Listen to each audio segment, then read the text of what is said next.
വന്ന് പറഞ്ഞപ്പോൾ എനിക്ക് തോന്നി അങ്ങനെ ആഴത്തിലുള്ള കാഴ്ചപ്പാട് കൊടുക്കുന്നത് അത് ചെറിയ കാര്യമല്ല, ഇത് വളരെ വളരെ വലിയ കാര്യമാണ്.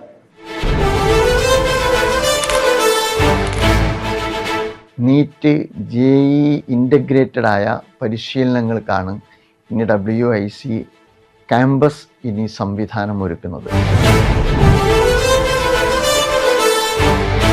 ഡിപ്ലോമാറ്റിക്കായ ഒരു ആൻസറാണ് അവരിൽ പലരും ഇതുപോലെയുള്ള കോച്ചിങ് സെന്ററുകളിലൂടെ പോയവരും തനിച്ച് പ്രാക്ടീസ് ചെയ്തവരും ഒക്കെ ഉണ്ട്. സുരക്ഷിതമായി നമ്മുടെ പെൺകുട്ടികൾക്ക് കാലോചിതമായ വിദ്യാഭ്യാസം നൽകാൻ ഈ ഗ്രൂപ്പിൻ്റെ, ഫലക് ഇൻ്റർനാഷണൽ ഗ്രൂപ്പിൻ്റെയും WIC ഗ്രൂപ്പിൻ്റെയും ഒരുമിച്ചുള്ള പ്രവർത്തനങ്ങൾ വഴിയൊരുക്കുമെന്നാണ് ഞാൻ മനസ്സിലാക്കുന്നത്.